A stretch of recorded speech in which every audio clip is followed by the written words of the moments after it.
Thank you sa selfie, Stella. Ang ganda-ganda ng boses mo, tapos ang bait mo pa sa personal. Ngumiti si Stella sa fan na nagpa-picture sa kanya. Thank you rin. Isa-isa niyang pinaunlakan ng picture ang mga fans niya bago siya dumiretso sa van na naghihintay sa kanya. Isang sikat na singer si Stella. Mula sa pagiging isang simpleng marketing associate na sumasideline bilang singer sa bar and restaurant, ay nakilala siya sa buong bansa bilang isang singer dahil sa pagkakadiskubre sa kanya ng record producer na si Mr. Sanchez. Inalok si Stella ng Ginoo ng recording deal. Dahil ayon dito, sisikat siya sa industriya dahil bukod sa malaanghel na boses niya ay maganda siya. Noong mga panahong yun ay kailangan ni Stella ng malaking pera dahil sa pagkakasakit ng ina. Kaya naman agad siyang pumayag sa recording deal na alok ni Mr. Sanchez. Tulad ng prediksyon ng producer, naging instant hit ang mga kantang inirelease ni Stella sa publiko. Mabilis ang naging pagsikat ni Stella. Kabi-kabila ang naging guesting at singing gig niya, bukod pa sa pagkakaroon ng mga endorsement deal. Sa loob lang ng isang taon ay naiahon niya sa hirap ang kanyang pamilya. Inaantok na ako, Ate Maria. Wika ni Stella sa kanyang PA o personal assistant na si Maria. Matanda sa kanya ng 5 taon ng babae. Bukod sa pagiging personal assistant ay ito rin ang kasama niya sa kondo niya. 3 oras kasing itinagal ng endorsement shoot ni Stella para sa isang fast food chain. Bago yun ay 4 na oras lang ang naging tulog niya dahil galing siya sa Bacolod. Isa kasi siya sa mga naimbitahang performer para sa katatapos lang na Mascara Festival doon. Sige na Stella, umidlip ka muna.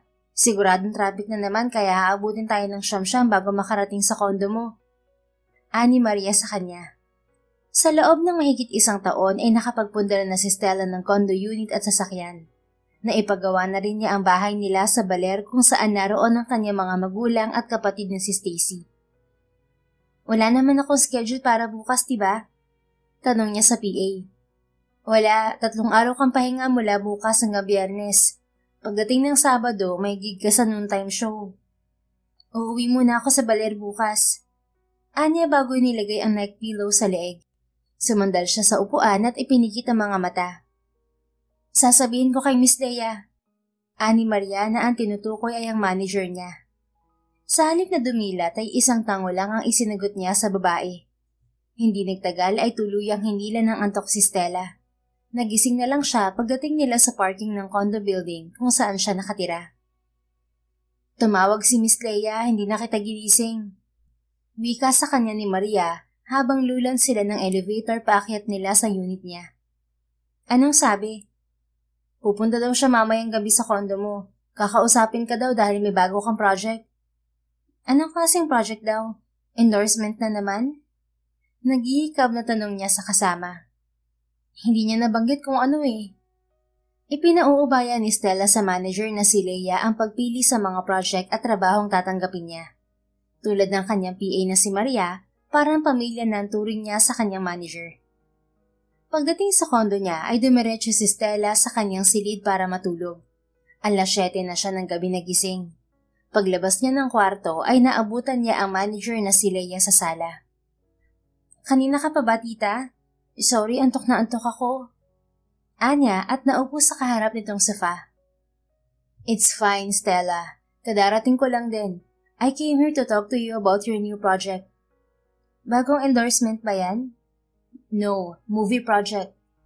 Napakurap siya sa sinabi ng ginang. Movie project? Tita, napag-usapan na natin na hindi ako tatanggap ng kahit na anong acting project, di ba? Bukod sa mga sexy endorsements, napag-usapan nila ng manager na hindi siya tatanggap ng kahit na anong acting project. Ayaw ni Stella na pasukin ang mundo ng pag-arte. I know, Iha, pero hindi ko natanggihan ng project na to. Nabasa ko ang material, maganda, at ikaw ang first choice ng producer bilang lead actress. Besides, the producer offered you 10 million for this project. Paano ko matatanggihan yun? That's 10 million, Stella. Pero singer ako, hindi artista, Tita Leia. Come on, Stella. You're already doing commercial shoots. Hindi ba uma-acting ka rin naman doon? At nakatrabaho mo na sa commercial shoot yung director na kinuha nila sa project, si Direk Irene. Hindi ka pababayaan nun. Tulad ng sinabi ng manager, nakatrabaho na niya si Direk Irene. Mabait ang babaeng direktor at palagay ang loob ni Stella rito. Kilala mo rin yung mga posibleng makakasama kong artista? Tanong niya sa manager. Hindi pa kompleto ang cast. Ngayon pa lang sila naghahanap ng leading man mo. Teka, leading man? Akala ko ba coming of age ang team ng pelikula? Bakit may leading man? Well, hindi mawawala ang romance aspect sa ganitong pelikula, Stella. Of course, you'll have a leading man. But don't worry, nilinaw sa akin ni Direk Irene na hindi sa romance mag-focus ang storya at wala ring kissing scene. Napalunok siya. Alam mo ba kung sinong balak nilang kunin na leading man ko, tita? Wala akong idea, Stella. Pero dahil baguhan ka sa pag-acting, I'm sure batik ang aktor ang ipapares nila sa'yo. Sa sinabing yun ng manager ay isang mukha ng lalaki ang biglang pumasok sa isip niya. Bihasang aktor? Tulad ba ni Paula Avellino, tita? I don't think si Paolo ang kukunin nilang leading man mo, Stella. Sobrang sikat ng love team nila ni Kim Chiu ngayon at may bago silang project sa pagkakaalam ko. Muli siyang lumunok. Then how about Vince Madriaga, tita? Vince Madriaga? Nako, sa tingin ko hindi rin, Stella. Ang alam ko may shooting pa siya sa Japan ngayon. Isa pa, matagal ng puro action movie sa mga project na tinatanggap niya. Tila nakahinga siya ng maluwag sa sinabi ng manager. Bakit, Stella? Crush mo ba si Vince Madriaga? Napaawang ang labi niya bago natawa. Hindi ko crush ang lalaking yun Hindi nga ako nagagwapuhan sa kanya. Naitanong ko lang dahil isa siya sa mga sikat na aktor ngayon dito sa bansa. Ang totoo, dating nobyo ni Stella si Vincentus Benavista Madriaga, o mas kilala bilang Vince Madriaga, ang isa sa mga pinakasikat na aktor ngayon sa bansa. Anak si Vince ang dating sikat na aktor na si Vince Madriaga at ang ina nito na si Dr. Lana Benavista Madriaga ay kabilang sa sikat na bilyonaryong angkan sa bansa. Ang lalaking isa sa mga dahilan kung bakit ayaw niyang pasukin ang mundo ng pag-arte dahil iniiwasan niyang mag-cruise ang landas nila ni Vince. Nasa kolehiyo si Stella nang magkakilala sila ni Vince. Scholar siya noon sa isang prestihiyosong universidad sa Maynila kung saan nag-aaral din ng binata. Dahil nasa showbiz na si Vince noon, irregular ang schedule ng klase nito. Kaya naman kahit na magkaiba ang kurso nila ay naging magkaklase sila sa isang subject. Naging magkagrupo sila ni Vince sa isang school project at doon sila nagsimulang magkamabutihan kahit na magkalayong agwat ng buhay nila. Umabot ng 1 taon ang relasyon nila ng binata. Si Vince ang unang-unang nobyo niya, kaya naman labi siyang nasaktan sa paghihiwalay nila. Sa katunayan, pagkatapos ng relasyon nila ni Vince, ay hindi na nagkanobyo pang muli si Stella dahil natatakot siyang malokong muli ng mga lalaki. Naghiwalay sila ni Vince nang malaman niyang may ibang babae ito. At ang babaeng yon ay ang kapwa nito artista na noon ay ka-love team nito. Ikaw lang ang kilala ko na hindi nagawgapuhan kay Vince Madriaga, Stella. Wika sa kanya ng manager. Hindi ko type ang mga tulad niyang itsura pa lang, mukha ng mangloloko, tita. Anong manloloko? Isa yang si Vince Madriaga sa may pinakamalinis na reputasyon sa showbiz. Sabi ng mga katrabaho niya, mabait siya at gentleman sa mga babae. Sagot ng ginang. Anong malay mo kung nasa loob lang ang kulo niyan? Pairap na sagot niya. Anyway, nasabi na ba sa'yo ni Ate Maria na uuwi ako ng Baler bukas? Pag-iiba niya ng topic bago pa mag-init ang ulo niya. Oo, nabanggit nga ni Maria kanina. Hindi nagtagal ay nagpaalam na rin ang manager niya. Kinabukasan ay tumulak si Stella pa uwi sa Baler. 2 araw siyang nanatili roon kasama ang pamilya. 1 linggo pagkatapos niyang makabalik ng Maynila, ipinaalam sa kanya ng manager ang meeting niya kasama ang director at producer ng movie project. Araw ng Lunes, 8:00 ng umaga. Lulan si Stella ng van patungo sa opisina ng Diamond Film Studio kung saan magaganap ang meeting. Ma'am, salamat po sa selfie at sa tip. Ingat ka po. Wika kay Stella ng driver ng nasakyan niyang Grab. Nasa kalagitnaan ng biyahe si Stella nang biglang masiraan ng sasakyan niya, kaya kinailangan niyang mag-Grab. Sa kabila ng pagiging late, ay nagawa niyang ngumiti sa matanda bago bumaba ng sasakyan nito. Pagpasok niya sa gusali ay dumiretso siya sa elevator. Pagdating ni Stella sa boardroom ay sumalubong sa kanya ang pamilyar na mukha ni Direk Erin. Katabi nito ang dalawang executive ng film company na siyang producer ng pelikula. Agad siyang ipinakilala ni Direk Erin sa mga kasama nila. I'm sorry po for being late. Nasiraan ang sasakyan ko at nahirapan ako mag-book ng Grab. Wika ni Stella sa kaharap. It's okay, Stella. Hindi pa rin naman dumarating si Vince. Wika sa kanya ng direktor. Vince? Wala sa sariling gaga niya. Oo, Vince Madriaga. Siyang magiging leading man mo sa project na to. Napakurap-kurap si Stella sa narinig. Bago pa siya makapag-react ay isang pamilyar na boses ang narinig niyang nagsalita mula sa likod niya. Good morning everyone. I'm sorry for being late. Tila pansamantalang huminto ang paligid ni Stella nang marinig ang boses ng dating nobyo. It's okay Vince, nauna lang sa'yo ng kaunti si Stella. Lumunong si Stella at dahan-dahang pumihit paharap sa lalaki. Sumalubong sa kanya ang mukha ni Vince. Sa loob ng nakalipas na 8 taon ay sa TV screen na lang niya nakikita si Vince. Ngayon, hindi siya makapaniwala na kaharap na niya sa personal ang dating nobyo. Stella, hello. Nakangiting bati sa kanya ni Vince. Sa halip na magsalita ay nanatili siyang nakatitig sa lalaki. Nako, na-starstruck yata si Stella kay Vince. Narinig niya ang pabirong wika ng isa sa mga kasama nila. Nag-init ang mga pisngi niya bago tumikim. Mr. Vince Madriaga, it was nice to meet you. Nangingiting nag-angat ng kilay si Vince. Mr. Madriaga, masyado ka namang formal, Stella. Parang wala tayong pinagsamahan. Oh, magkakilala na pala kayong dalawa? Gulat na tanong ng direktor sa kanila. Bago pa kung ano ang masabi ni Vince ay inunahan na ito ni Stella. Naging magkaklase po kami ni Vince sa isang subject dati sa Ateneo. Sagot niya sa mga kasama. Sumulyap siya kay Vince. Nakita niyang bahagyang kumunot ang noo nito. Subalit hindi nito kinontra ang sinabi niya.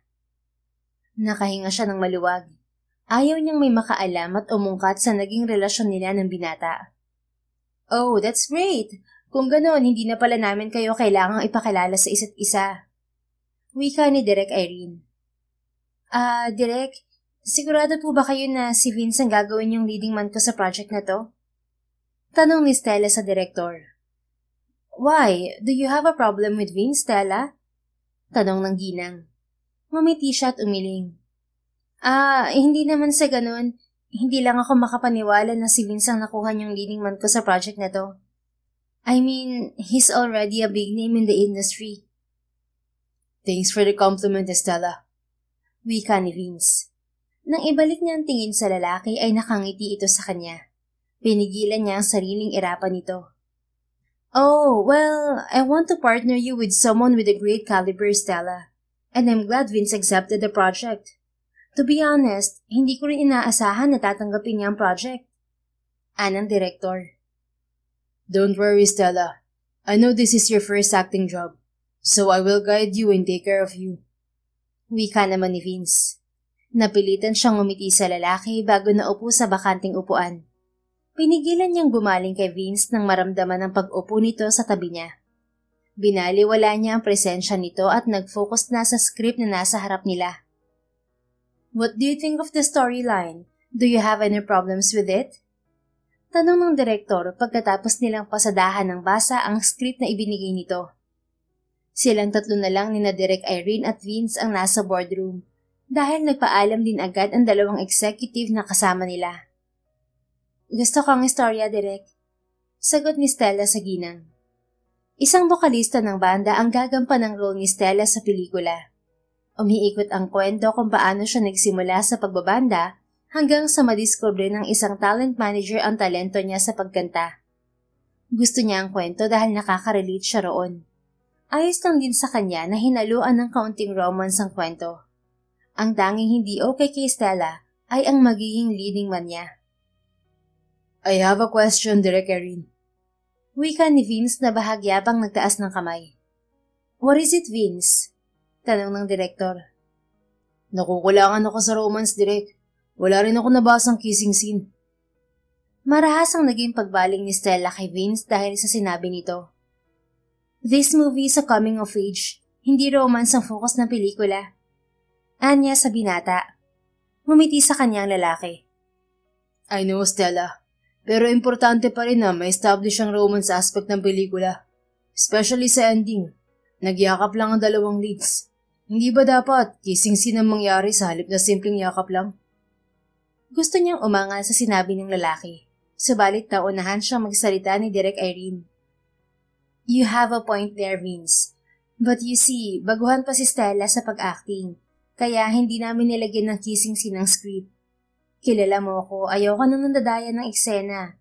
Kapag may kissing scene sa script, gusto kong totoong execution yon. But we can change some scenes as we start the shoot.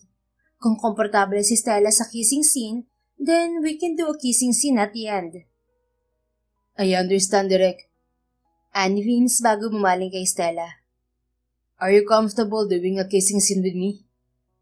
Gusto niyang singhalan ng binata at sagutin ito ng malakas na hindi.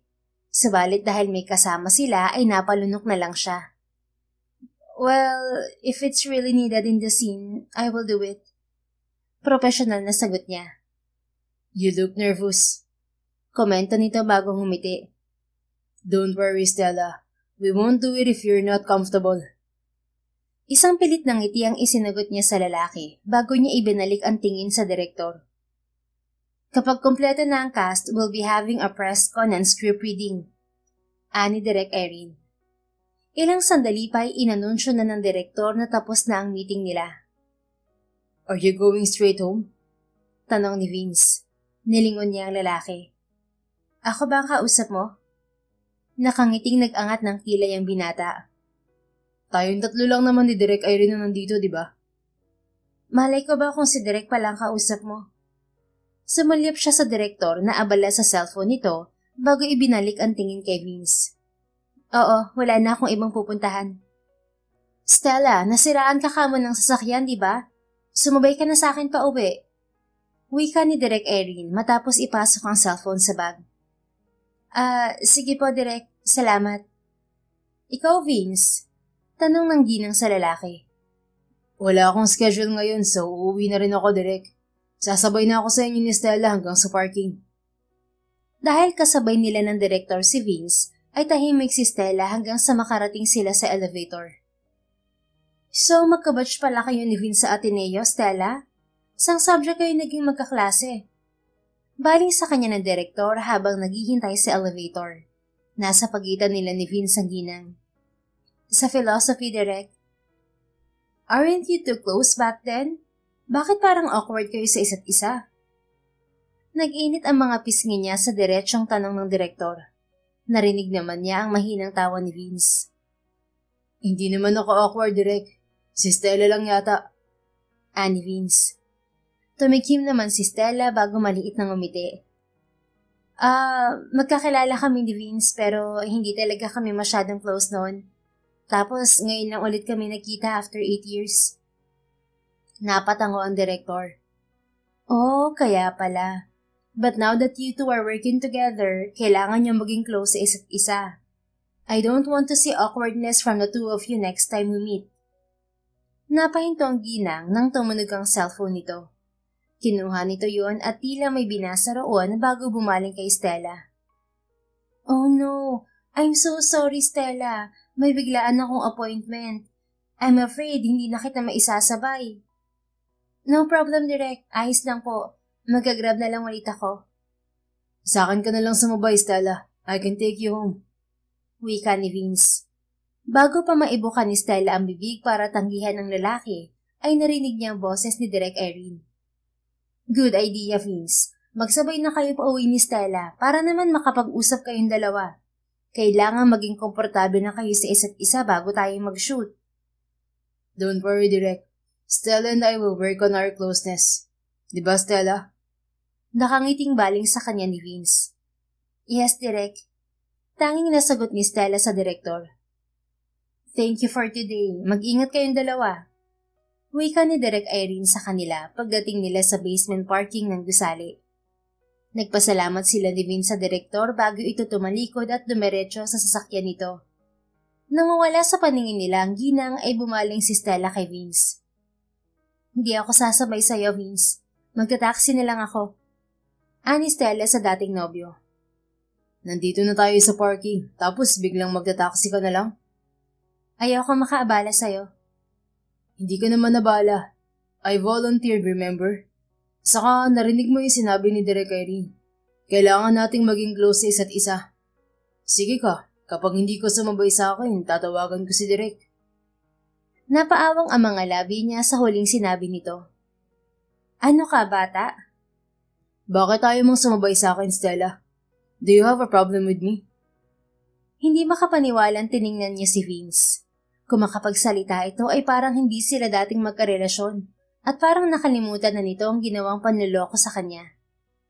Fine, sasabay na ako sa'yo. Sa huli ay napilitang sagot ni Stella. Gusto man niyang makipagmatigasan sa lalaki ay alam niyang kailangan niya itong pakisamahan. Huminto sila ni Vince sa isang itim na SUV. Binuksan nito ang pinto para sa kanya. Walang inik na pumasok si Stella sa front seat.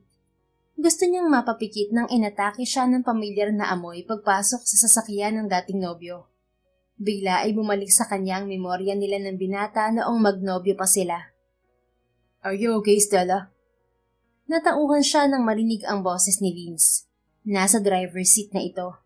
Tumikim siya at ikinabit ang seatbelt. Wala kang driver? Sa halip ay tanong niya. Meron, pero saka ko lang sinasama si Mang Kaloy kapag puyat ako. O kapag malayo ang pupuntahan ko. Pinaandar nito ang sasakyan. Ginamit ni Stella ang pagkakataong yun para pasimpleng pagmasdan si Vince. Sa loob ng nagdaang 8 taon, sa TV lang niya nakikita ang dating nobyo. Kahit na may galit siya sa lalaki, hindi niya maikailan na gwapo talaga ang walang niya. Hindi nga ba't isa siya sa mga nabiktima ng itsura nito? Ngayong kasama niya ng personal si Vince, ay masasabi niyang talagang mas gwapo pa rin ito sa personal kaysa sa screen. At sa loob ng 8 taon, kahit na halatang nag-mature ang mukha nito, ay lalo pa itong gumwapo. Hey, you've been staring at me. May dumi ba ako sa mukha? O na-miss mo ako masyado, Stella? Nakaangat ang sulok ng labing baling ni Vince sa kanya. Nag-init ang mukha niya bago suminghap. Ang kapal din ng mukha mo para sabihin na na-miss kita, ah. So may dumi ako sa mukha kaya ka nakatitig? Binaliwala niya ang tanong nito. Akala ko may shooting ka sa Japan. Mula sa daan ay muling sumulyap sa kanya ang lalaki at ngumiti. Updated ka sa akin, Stella? Ang assuming mo sinabi lang sa akin ng manager ko. Last week pa natapos ang shooting namin sa Japan. Pagbalik ko ng Pilipinas, kinausap ako ni Direk Irene para ialok sa akin tong bagong movie project niya. Of course, I accepted it. Kahit na, alam mo na ako yung lead actress sa project na to? What's wrong kung ikaw makakasama ko sa trabaho? Work is work for me, Stella. Kahit sino pang kasama ko sa project, tatanggapin ko yan dahil trabaho yan. Sarkastikong natawa siya. Wow, as if hindi ko alam na mapili ka sa project, Vince. Ilang taon ka nang hindi gumagawa ng may romance theme na pelikula at teleserye. Puro action, horror at drama lang ang tinatanggap mong project. Huminto ang sasakyan nang mag-red ang traffic light. Nakaangat ang kilay na bumaling sa kanya si Vince. Oh, akala ko ba hindi ka updated sa akin? Bakit alam mo mga bagay na yan, Stella? Kahit hindi ko ina-update ang sarili ko tungkol sa'yo, naririnig ko pa rin ang bagay na yan sa mga taong nakapaligid sa akin. Stop assuming na kusa akong inaalam ang mga bagay na may patungkol sa'yo, Vince. Tumikim ito. Alright. Tinanggap ko tong project na to because I find the material good. Iba to sa mga project na lagi kong ginagawa. More importantly, kailangan ko ng trabaho. Kailangan mo ng trabaho? Really? Sarkastikong sagot niya. Kung makapagsalita ka, parang naghihirap ka. Isang pamilya ni Vince sa pinakamayamang angkan sa buong bansa. Kaya alam niyang kahit hindi ito magtrabaho ay hindi ito maghihirap. Isa pa, sa tagal nito sa industriya ay sigurado siyang marami na itong naipundar. Hindi ko naman sinabing kailangan ko ng trabaho dahil sa pera. What I mean is, nababagot ako kapag wala akong ginagawa. Nakangusong nag-angat ng kilay si Vince. Bakit ba masyadong big deal sa'yo na ako ang leading man mo sa project na to? Ayaw mo ba ako makatrabaho? Ha? Hindi pa ba obvious yan, Vince? Sino bang mag-ex ang gustong makatrabahong isa't isa, Aber? May pass tayong dalawa. Sa tingin mo magiging komportable ako makatrabaho ka pagkatapos ng nangyari sa atin dati? Alam kong may nakaraan tayong dalawa, Stella. Pero nakaraan na yun. It happened a long time ago. So baliwala na sa akin yun. Besides, I'm a professional when it comes to work. Ikaw, hindi ka ba professional pagdating sa trabaho? Napasinghap siya. Of course I am. Then, if you're a professional, bakit may problema kang makatrabaho ako? Don't tell me, kaya masyado kong apektado ngayon dahil hindi ka pa nakaka-move on sa akin. Excuse me, anong hindi pa nakaka-move on sa'yo? 8 taon na ang lumipas, Vince. Ang kapal mo naman talaga para mag-assume ng ganyan. Yun naman pala eh. Then there should be no problem working with me, right? Tila nagahamong sagot nito. Inirapan niya ang binata. Fine, ano pa bang magagawa ko? As if naman pwede pa akong umatras sa project na to. Isang ngiti ang isinagot ng lalaki. Don't worry, Stella. I will make you comfortable. Just trust me. Nagtiwala ako sa'yo dati, pero anong ginawa mo? Gusto niyang isagot sa lalaki, subalit pinigilan niya ang sarili. Sa halip ay isang tango ang ginawa niya. Fine, mag-focus ka na sa pagmamaneho, pwede? Ayoko maaksidente tayo. Don't worry, kahit noon maingat naman ako magmaneho. Sagot nito bago ibinalik ang atensyon sa kalsada. Nagpapasalamat si Stella na walang traffic ng oras na yon at agad siyang nakarating sa kondo niya. Salamat sa paghatid sa akin. Baling niya kay Vince pagkatapos alisin ang seatbelt. Wait, Stella, I need your number. Anito at inilahad sa kanya ang cellphone. Sa halip na tanggapin ay tiningnan lang ni Stella ang cellphone. Bakit kailangan mo ng number ko? We're going to work on a project. Of course, I need your number in case I have to contact you or something. Kung may kailangan ka sa akin, manager ko ang kontakin mo. Nakaangat ang kilay na sagot niya bago bumaba ng sasakyan nito. Pagdating ni Stella sa unit ay pasalampak siyang naupo sa sofa. Tila nang hina siya sa pagkikita nilang iyon ng dating nobyo. Ilang minuto ang lumipas ay inilabas niya ang cellphone upang tawagan ng manager. Stella, napatawag ka. Tapos na ang meeting mo kasama si Direk Irene? Tita Leia, akala ko ba imposibleng si Vince Madriaga maging leading man ko sa project na to? Sa halip ay tanong niya sa kausap.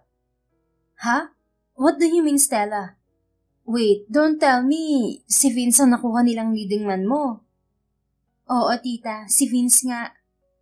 Oh wow, that's great news. Teka, bakit tunog hindi ka masaya?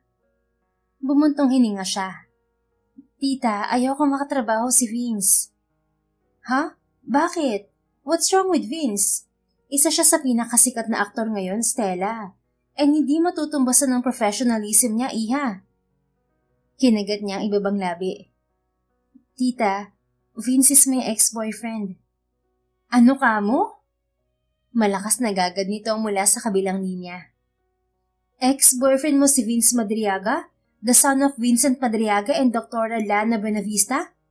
Kailan nangyari to, Stella? That was a long time ago. College pa kami. Bakit ngayon mo lang nabanggit to sa akin? Dahil matagal na yun, tita. Wow, may nakaraan pala kayo ni Vince. Teka, bakit kayo naghiwalay? Ilang segundo ang pinalipas niya bago muling nagsalita. Niloko niya ako. Narinig niya ang pagsinghap ng kanyang manager. Oh, I didn't expect that. I'm very sorry, Stella. Pero hindi na tayo pwedeng mag-back out sa project na to. Nakakasana yun. I know, tita. That's why I will try my best to be professional in this project. I know you can do it, Stella. Besides, ikaw na rin ang nagsabi na matagal ng panahon yung nangyari sa inyo. Isipin mo na lang yung 10 million na makukuha mo pagkatapos nito. Muli siyang bumuntong hininga. This is the first and last project that I'll do with Vince, tita. Pagkatapos nito, ayaw ka na ulit tumanggap ng acting project. Anya sa kausap. Hindi nagtagal ay nagpaalam na siya sa ginang. Sa mga sumunod na araw, bukod sa ilang TV castings ni Stella ay naging abala siya sa pag-aaral ng script ng pelikulang gagawin. Dumalo rin siya sa acting workshop ni Direk Irene para sa mga baguhang artista na tulad niya. Doon ay mabilis siyang natuto ng mga teknik sa pag-arte. Ayaw niyang mapahiya sa mga katrabaho, lalong-lalo na kay Vince. Mabilis na lumipas ang 3 linggo, hanggang sa dumating ang unang press con ng movie project nila. Kaya mo yan, Stella. This is just work. Wika ng dalaga sa sarili habang lulan siya ng elevator patungo sa 5th floor ng gusali ng movie studio. Pagdating sa malawak na conference room ay sumulubong sa kanya ang direktor nila, mga artistang makakatrabaho at ilang imbitadong press people. Nang igala niya ang tingin ay hindi niya nakita si Vince. Alam kong malabo pero sana nag-back out na siya sa project na to. Wika ni Stella sa isip. Stella, I'm a fan of you. I'm looking forward to working with you. Wika kay Stella ng isang veteranang aktres na isa sa mga cast na makakasama niya. Thank you po, Miss Maylene. Malaki ang ngiting sagot ni Stella sa ginang. Subalit nabawasan ang ngiti niya nang matanaw niya ang pagdating ni Vince. Good morning, everyone. Anang binata sa lahat. Daig pa nito ang professional model habang naglalakad palapit sa kanila, suot ang puting long-sleeve shirt at itim na slacks. Pagkatapos batiin ni Vince sa mga naroon ay lumapit ito sa kanya. Hi, Stella. Nakangiting wika nito bago inuko pa ang bakanteng silya sa tabi niya. Pinigilan ni Stella na mapapikit nang makarating sa kanya ang pabango nito. Sayang, akala ko nag-back out ka na sa project na to. Mahinang patutsyada niya sa binata. Mahinang natawa si Vince. Hindi yun mangyayari, Stella. I'm really looking forward to this project. In fact, kabisado ko na nga lahat ng linya ko. Good for you. Tanging sagot niya bago inalis dito ang tingin. Hindi nagtagal ay nagsimula ang press con. Isa-isa silang nagpakilala sa mga kasamang press. Miss Stella Hernandez, this is your first acting project at lead role agad. Ano mararamdaman mo ngayon? Tanong kay Stella ng isang babaeng showbiz reporter nang magsimula ang question and answer portion. Ngumiti siya bago kinuha ang mic na inabot sa kanya ng staff. Of course, masayang-masaya po ako. Hindi ko ina-expect na kahit baguhan ako sa industriya, mabibigyan agad ako ng ganito kalaking role. Magagaling na mga artista ang kasama ko sa proyektong to, kaya ibibigay ko ang best ko para makasabay sa kanila. I just hope I will be able to meet everyone's expectations from me. Speaking of magaling na artista, ano naman ang reaction mo na si Vince Madariaga ang leading man mo sa project na to? Muling tanong ng showbiz reporter. Tumikim siya bago muling umiti. Sobrang grateful ako na isang tulad ni Vince Madariaga makakasama ko sa project na to. We all know he's one of the best actors in this generation. Kung ako si Pinocchio, kanina pa siguro humabang ilong ko sa mga kasinungalingang sinabi ko. Wika ni Stella sa isip. How about you, Vince? Tanong naman ng isang reporter sa binata. What made you accept this project considering na matagal ka nang hindi tumatanggap ng ganitong klaseng proyekto? Well, bukod sa na-miss kong gumawa ng ganitong klaseng pelikula, tinanggap ko tong project dahil kay Stella. Napabaling siya kay Vince sa narinig. Anong ibig sabihin ng lalaking to? Lihim na nagpanik si Stella nang maisip na baka may masabi ito tungkol sa nakaraan nila. Oh, what do you mean by that, Vince? Nangiintrigang tanong ng reporter. Hindi niyo na itatanong, but my mother is a big fan of Stella. Sagot ni Vince. Natigilan si Stella sa sinabi ng binata. Sa isang taong relasyon nila ni Vince, ay naipakilala siya ng binata sa ina nitong si Dr. Lana Buenavista Madriaga. Mabait ang ina ni Vince at kahit na hindi siya galing sa mayamang pamilya, ay tinanggap siya nito bilang nobya ng anak nito. Kaya tila may mainit na bagay na humaplo sa puso niya ngayong nalaman niya na nakikinig ang ginang sa musika niya. How about you, Vince? Fan ka rin ba ni Stella? Tanong ng reporter kay Vince. Oo naman. Sagot ng binata sa tabi niya. I heard Stella sing, and she sings like an angel. Sa pagkakataong yon, hindi napigilan ni Stella ang pag-iinit ng mga pisngi. Bigla tuloy siyang napaabot sa baso ng tubig sa harap niya. Wow, anong masasabi mo sa compliment na yon, Stella? Ngumiti siya sa reporter bago bumaling kay Vince. Salamat. I'm just telling the truth, Stella. No need to thank me. Nakangiting wika ni Vince. By the way, Vince, may balitang nakarating sa amin na magkasama kayong mamasyal ng co-star mo na si Jenica sa Japan. Siya ba ang dinidate mo ngayon? Natigilan si Stella sa tanong ng reporter. Sa loob ng nakaraang mga taon, alam niyang maraming babaeng naliling kay Vince, subalit ni isa ay wala itong kinumpirma na karelasyon nito. No, wala kaming relasyon ni Jenica. She's just a good friend of mine. Hindi lang kaming dalawang nagpunta sa Disneyland. Kasama namin ang buong crew. So, single ka ngayon? Panguusisa ng reporter. Mahinang natawa si Vince. Yes, I'm very much single right now. How about you, Stella? Single ka rin ba? Pinanatili niya ang ngiti sa mga labi. Yes po, wala akong boyfriend. Kung ganoon, may pag-asa ba na magka-developan kayo ni Vince habang ginagawa niyong project na to? Idinaan niya sa mahinang tawa ang sagot. I don't think may posibilidad na mangyari yan. Really? Bakit naman, Stella? Baling sa kanya ni Vince. Kahit gusto niyang singhalan ng binata sa tanong nito ay ngumiti pa rin siya. Well, hindi ko priority ang love life ngayon. Gusto ko lang na mag-focus sa career ko. Nagpasalamat siya na pagkatapos ng tanong na yon ay sa ibang kasamang aktor na napunta ang atensyon ng mga kasamang press. Isang oras pang lumipas ay natapos na rin ang press con. Isa-isang nag-alisa ng mga press at mga kasama nilang artista. Bago pa makapagpaalam si Stella ay nilapitan siya ni Direk Erin. Stella, I need you to stay. Gusto ko kayo makausap ni Vince. Anang ginang sa kanya. Nabigla man si Stella ay tumango na lang siya sa direktor. Pero si Vince yata nakaalis na, Direk. He'll be back, next year lang siya. Pagkasabing yun ng direktor ay muli nga niyang natanaw ang pagpasok ni Vince. You two, may issue ba kayo sa isa't isa? Diretsyong tanong sa kanila ng direktor nang sila na lang tatlo ang maiwan sa malawak na silid. Napalunok si Stella at umiling. Wala po, Direk. Napansin ko kayo kanina habang ini-interview. You're still stiff and awkward around each other. Especially you, Stella, ni hindi ka makatingin ng diretsyo kay Vince. Anang direktor. Kinagat ni Stella ang ibabang labi at nahihiyang yumuko sa direktor. I'm sorry, Direk. Alright, I have an assignment for both of you. I want you to spend time with each other. Lumabas kayo, kumain together, or whatever form of bonding you want to do to erase that awkwardness surrounding the two of you. Kailangan niyo maging komportable sa isa't isa. Maliwanag ba? Don't worry, Direk. Stella and I will work on it. Right, Stella? Ani Vince. Yes, Direk.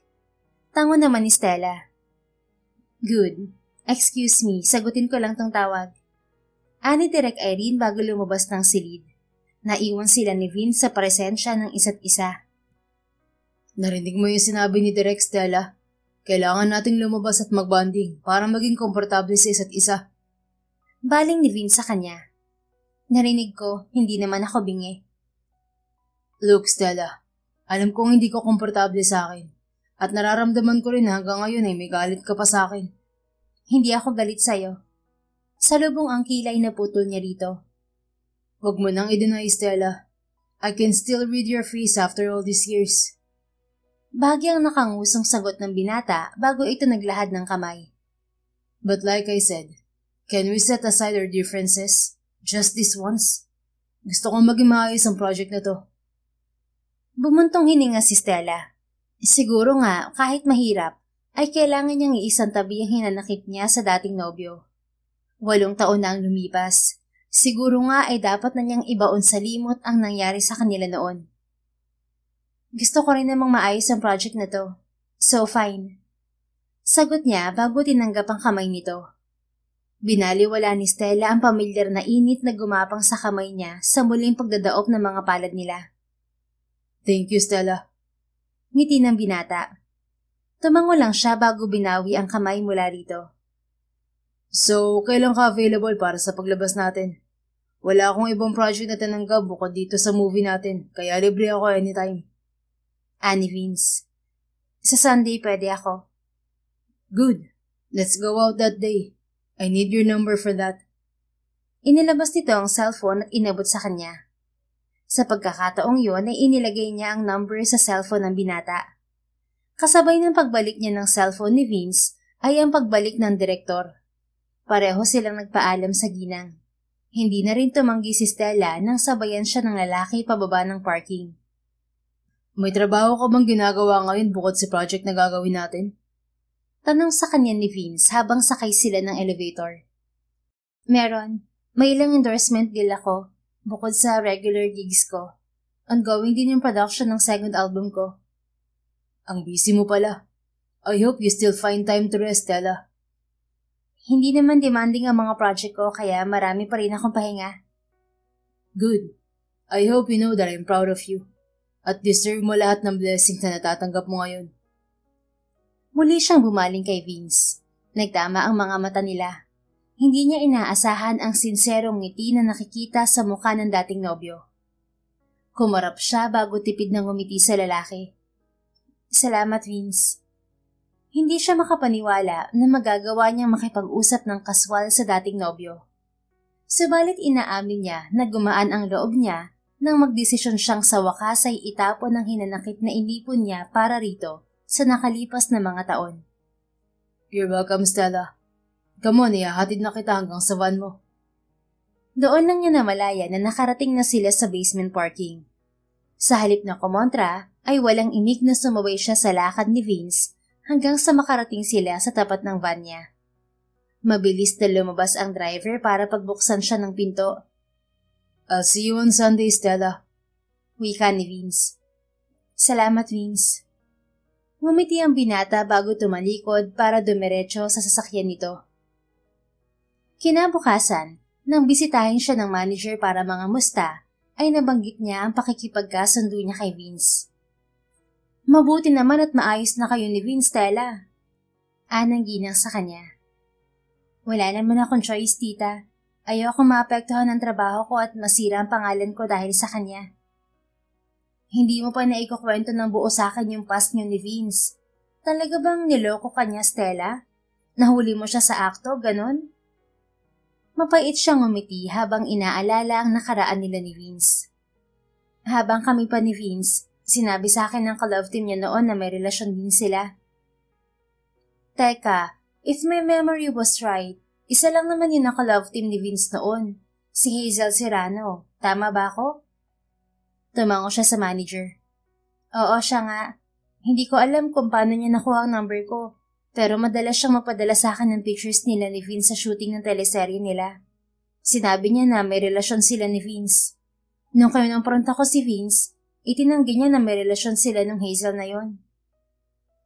Pero hindi ka naniwala kay Vince, kaya nag-break kayo? Ang hirap maniwala kung madalas ko silang makitang sweet sa TV. Kaya kahit walang kumpirmasyon kay Vince na niloko nga niya ako, pinili ko pa rin makipaghiwalay sa kanya. Naapektuhan na rin kasi yung pag-aaral ko noon. Masyado akong selosa noon kaya na-realize ko na hindi ko kayang maging non-showbiz girlfriend niya. Nung pumayag agad na makipaghiwalay sa akin si Vince, naisip ko na siguro nga niloko niya talaga ako dahil hindi man lang niya ako sinubukang pigilan. Hindi man lang niya nagawang ipaglaban yung relasyon namin. What if hindi ka naman talaga niloko ni Vince? Paano kung gumawa lang ng issue yung Hazel na yun? Alam mo bang nalaos agad sa showbiz ang babaeng yun dahil sa masamang ugali niya? Nagkibit-balikat si Stella. Wala nang dahilan para alamin ko pa ang totoo. As if naman may magbabago pa sa nakaraan, tita. It's been 8 years. Pareho na kaming nakamove on ni Vince. Talaga bang nakamove on ka na? Wala ka ngang boyfriend, Stella? Hindi naman dahil walang boyfriend, hindi pa ako nakaka-move on. I've moved on, tita. Okay na kami ni Vince ngayon. Okay, fine. Sabi mo eh. Sa huli, kibit-balikat na sagot ng ginang bago iniba ang topic ng usapan nila. Araw ng Sabado. Ilang araw pagkatapos ng naganap na press con ng gagawin nilang pelikula, nakatanggap si Stella ng tawag mula sa isang unregistered number. Nang sagutin niya yon ay sumalubong sa kanya ang boses ni Vince. Hello, Stella? Vince, nabiglang bati niya sa lalaki. Narinig niya mahinang tawa nito mula sa kabilang linya. I see. You still recognize my voice on the phone. Napanguso siya. Bakit hindi ka muna nag-text bago tumawag? Paano kung napagkamalang kitang stalker at binlock ko yung number mo? Hanggang ngayon ba hindi mo pa rin ugaling mag-text bago tumawag? Natatandaan mo pa pala ang ugali kong yun. Nakagat niyang ibabang labi sa komento ng binata. Well, unfortunately, I have a good memory. Kahit na 8 taon na lumipas, natatandaan pa rin niya ang mga bagay-bagay tungkol sa dating nobyo. So, bakit ka napatawag? I want to discuss with you our date tomorrow. Napawang ang mga labi niya. Teka, anong date, Vince? Napag-usapan natin na lalabas tayo bukas, di ba? Oo nga, pero hindi yung date. Hindi ba date na rin ang tawag doon, Stella? Friendly date? Napakorap siya sa sinabi nito. Oh, well, tama ka. Friendly date nga yun. Teka, ano bang iniisip mo na klase ng date yun? Nagpasalamat siya na hindi niya kaharap si Vince at hindi nito nakita ang bahagyang pag-iinit ng mga pisngi niya. Wala akong iniisip, nagtatanong lang ako. Narinig niya mahinang tawa nito mula sa kabilang linya. Okay, if you say so. Lalong nag-init ang mukha niya. Alam mo, imbis na tumawa ka dyan, pwede bang pag-usapan na natin yung plano natin bukas? May gagawin pa ako, Vince. Okay, I'm sorry. Tumikim ang binata at sumeryoso. Susunduin kita bukas after lunch. Is that okay with you? Teka, saan tayo pupunta? Ayoko sa maraming tao baka machismis tayo. Don't worry, I'll make sure walang press na makakakita sa atin. Kung meron man, we'll just tell them na we're working on a project together. Fine. Pero saan nga tayo pupunta? I know a secluded cafe and restaurant sa Tagaytay. One of my cousins owned it. We can talk privately there. Fine. Pero bukas mag-text ka muna bago mo ako sunduin, okay? Muli ay natawa ito. Alright, Stella. Sige na, may gagawin ka pa kamo, di ba? I'll just see you tomorrow. Have a great day ahead. Tumikim siya. Well, ikaw din, Vince. Anya bago ibaba ang tawag. Stella, sinong tumawag? Tanong sa kanya ng PA na si Maria nang pumasok ito sa kusina. Si Vince lang, tungkol sa lakad namin bukas. Magkasama pala kayo bukas? Ihingi mo naman ako ng autograph, Stella. Anang babae. Bahagya siyang natawa. Ikaw na mismo manghingi sa kanya kapag nakaharap mo siya sa personal, ate. Sa bagay, para hindi maistorbo ang date niyo ni Vince. Naging mapanukso ang ngiti ng PA niya. Dahil present ito ng pag-usapan nila ng manager niya ang tungkol sa nakaraan nila ni Vince, alam na rin ng babae ang tungkol sa naging relasyon nila ng binata. Ate Maria, hindi yun date. Lalabas lang kami para sa trabaho. Ano bang tawag doon? Hindi ba date nga? Friendly date kasi. Giit niya. Ikaw ba, Stella? Hindi ka nag-aalala na baka ma-inlove ka ulit dyan kay Vince? Nakaangat ang kilay na tanong ni Maria. What? Hindi yan mangyayari, Ate Maria. Past is past, ano ka ba? Pinapakisamahan ko lang si Vince ngayon dahil sa trabaho, pero hanggang dun lang yun. Talaga? Wala nang pag-asa? Sabi nila, love is sweeter the second time around daw. Wala talaga. Final answer na yan. Ay, teka, naging boyfriend mo si Vince dati. So, ibig sabihin, isa ka rin sa mga nabaliw sa gwapong mukha niya. Ngayon ba, immune ka na sa kagwapuhan niya? Napairap siya sa kausap. Hay nako, Ate Maria, isa pang pangiintriga mo sa akin, sisisantehin kita. Pabirong wika niya.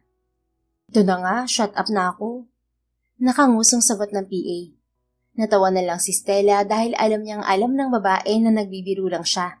Parang pamilya na ang turing niya sa mga taong nagtatrabaho para sa kanya. Kinabukasan, 3 oras pa bago ang oras na napagkasunduan nila ni Vince ay naghahanda na si Stella para sa lakad nila. What do you think, Ate Maria? Anong mas bagay sa akin? Itong blue dress o itong kulay dilaw? Tanong niya sa PA. Bakit parang masyado ko nagpapaganda, Stella? Akala ko ba hindi naman date yung paglabas niyo ni Vince Madriaga? Hindi ako nagpapaganda para kay Vince, ha? Siyempre kailangan lagi akong presentable pag nasa labas. Alam mo naman yung mga tao, laging madaming comment. Depensa niya. Sige, sabi mo eh. Nakangising sagot ng PA niya. Sa huli, isang simpleng blouse at maong jeans na lang ang piniling isuot ni Stella. Siniguro na lang niya na maayos ang manipis na makeup niya sa muka. Oh, bakit hindi ka nag-dress? Tanong ng PA nang makita ang ayos niya. Baka kasi isipin mo nagpapaganda ako para kay Vince. Natawa si Maria. Ito naman, binibiro lang kita kanina. Pero kahit ano naman ang ayos mo, maganda ka pa rin. Isang oras ang nakalipas, nakatanggap na siya ng text message mula kay Vince. Bumaba siya sa parking kung saan naghihintay sa kanyang lalaki. Hi Stella. Nakangiting bati ni Vince pagpasok niya sa sasakyan nito. Hello. Ganting bati ni Stella. Napanguso siya nang mapansin na pareho silang nakaputing polo shirt at maong na pantalon ng binata. Nag-lunch ka na? Tanong nito nang magsimula ang biyahe nila. 2:00 na, Vince. Siyempre nag-lunch na ako. Anong lunch mo? Kare-kare. Wow, favorite mo yun, di ba? Husang umangat ang kilay niya. Hindi niya inaasahan na alam pa nito ang bagay na yon. Oh, ba't ganyan ka makatingin? Hindi lang ikaw ang may matalas na memorya. Alam ko pa rin ang mga bagay tungkol sa'yo, Stella. Ani Vince. Tumikhim siya. Oo, mahilig pa rin ako sa kare-kare. Ikaw, hindi mo tatanungin kung nag-lunch na ako? Fine. Nag-lunch ka na? I had sinigang na hipon for lunch. Dun sa bahay ng parents ko. I was there bago kita sinundo. Nag-angat ng kilay si Vince nang bumaling sa kanya. Bakit parang nagpipigil ka ng tao dyan, Stella? Kagat ang ibabang labing umiling siya. Nothing. Hanggang ngayon pala, lumalabas pa rin ang kakonyuhan mo. Wait, wala naman kasing English translation ng sinigang ah. Meron. Really? Ano? Sour soup. So, paano kapag sinigang na hipon? Shrimp sour soup, ganun ba? Hindi to ng Filipino dish. Natawa siya. Kung sa bagay, pagbaling niya kay Vince ay nakita niyang nakatingin na naman ito sa kanya. What? Tumawa ka. So ano meron sa tawa ko? I can't believe I get to hear you laugh again. Marahang ngumiti ang binata bago ibinalik ang mga mata sa daan. Tila may sumundot sa puso ni Stella sa sinabi ni Vince. Sa halip na magkomento ay binuksan niya ang stereo ng sasakyan nito. Nabigla siya nang pumailan lang ang boses niya mula sa speaker niyon. Nakikinig ka sa kanta ko? Baling niya kay Vince. Your songs are good. Noon pa man, nagagandahan na ako sa boses mo, di ba? Totoo ang sinabi ko sa press con. Fan mo kami ni Mami. In fact, meron siya ng CD mo, pati vinyl record mo. Pakisabi sa Mami mo, thank you. How about me? Wala ba akong thank you galing sa'yo? Bumili ako ng 100 copies ng album mo. Seryoso ka ba? 100 copies? Anong ginawa mo sa ganong karaming kopya? Pinamigay ko sa mga pinsan ko. Yung iba nasa kondo ko. Sa pagkakataong yon, tila may mainit na bagay na gumapang sa puso niya. Fine. Salamat sa pagbili ng album. You're welcome, Stella. Nakangiting sagot ni Vince bago nito sinabayan ang tumutugtog na kanta. Nakangusang bumaling siya sa lalaki. Sintonado ka. Huminto si Vince at natawa. Sorry. I guess wala talaga akong talent sa pagganta. Ikaw nga, sampulan mo ko. Ayoko nga. Nagangat ito ng kilay. What?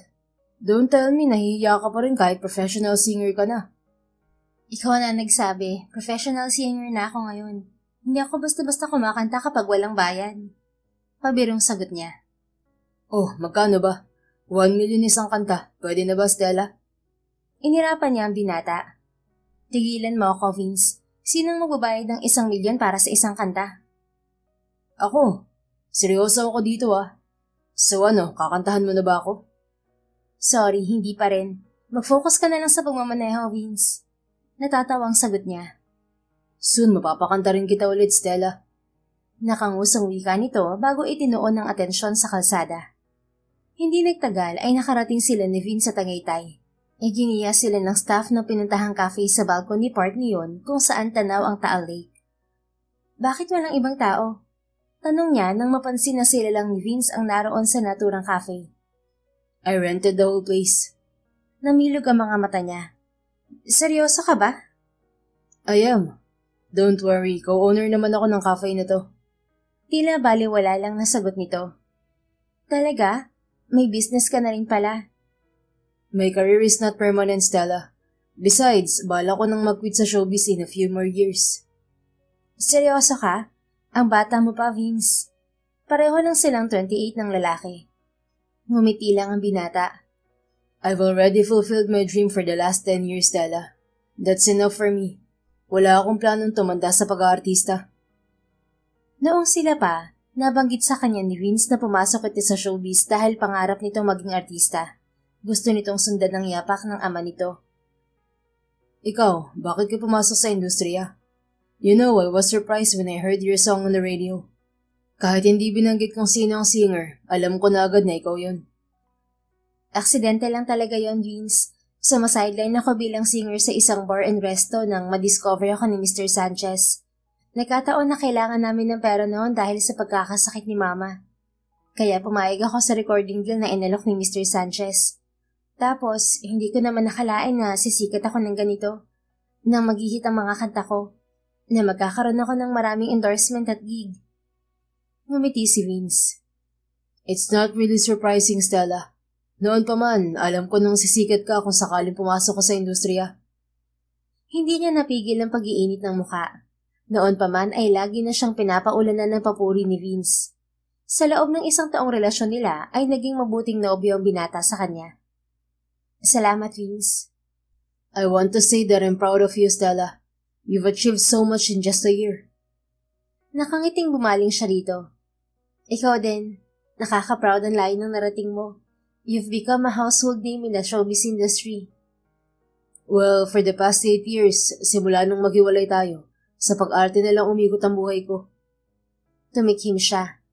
Nagbunga naman ang pagtatrabaho mo, Vince. Look, ang dami mo ng acting awards.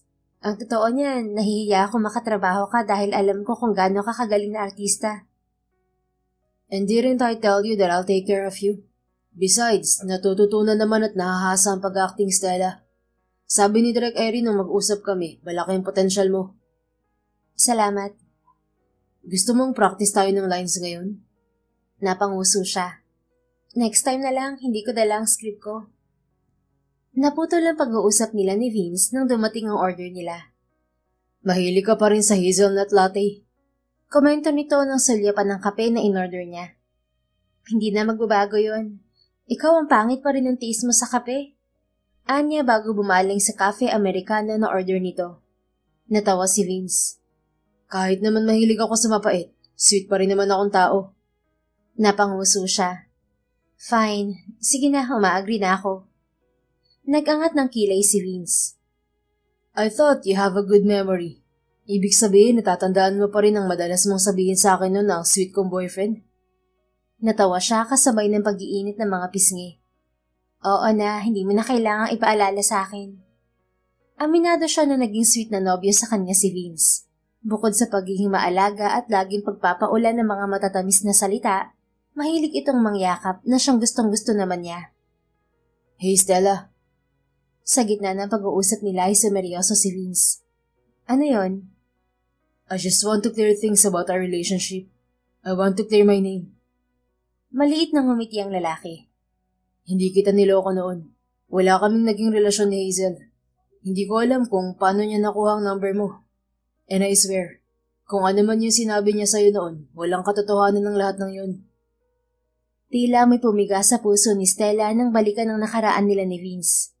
Habang nakatingin siya sa mga mata ng dating nobyo ngayon, alam niyang totoo ang sinasabi nito. I believe you now, Vince. I'm sorry hindi ko nagawang maniwala sa iyo noon dahil nagpadala ako sa insecurity at selos. Idagdag pa na hindi mo malang ako pinigilan nung nagkipaghiwalay ako sa'yo. Kaya naisip ko na baka talagang niloko mo nga ako. Alam mo kung bakit hindi na kita pinigilan noon? Dahil pakiramdam ko, hindi ko deserve na maging nobyo mo. Lagi akong busy sa trabaho noon. At alam kong nagkukulang ako ng oras sa'yo. Pumayag ako makipaghiwalay dahil alam kong nagiging unfair ako sa'yo. At deserve mo ng ibang lalaking magbibigay sa'yo ng mas maraming oras at atensyon. Mapait nang umiti si Stella. So, that was what you're thinking, Vince? Pero hindi mo naisip na dahil mahal kita, handa naman ako mag-compromise. Naayos lang sa akin kahit na may mga pagkukulang ka. Mahal din kita, Stella. Kaya ayoko magsakripisyo ka para sa akin. That time, I knew letting you go was the right thing to do. Isang buntong hininga ang pinakawalan niya. I understand, Vince. Tama nga lang siguro talaga na naghiwalay tayo noon dahil pareho pa tayong immature. Hindi tayo marunong mag-communicate at masyado akong selosa noon. Besides, ayoko ring isakripisyo mo ang pangarap mo para lang sa relasyon natin. Baka kung hindi tayo naghiwalay noon, hindi mo siguro mararating ang kinaroroonan mo ngayon. So yeah, everything really happens for a reason.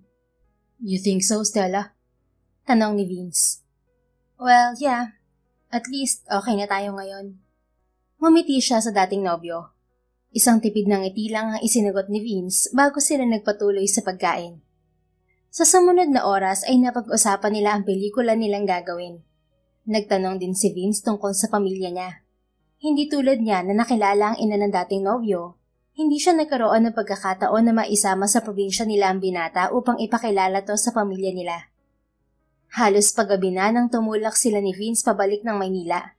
Subalit habang nasa daan ay na-flat ang isang gulong ng sasakyan nito. Stay here, Stella. This will take less than 30 minutes. Ani Vince nang sabihin na ito na ang magpapalit ng gulong ng kotse. Nang maiwan sa loob ng sasakyan ay inabala niya ang sarili sa cellphone. Nagbabasa siya sa social media nang mapansin niyang umaambon. Binuksan niya ang pinto ng front seat at sinilip si Vince na hanggang ngayon ay abala sa pagpapalit ng gulong. Vince, umaambon. Pumasok ka muna. Nilingon siya ng binata. Hindi na, Stella. Malapit nang matapos to.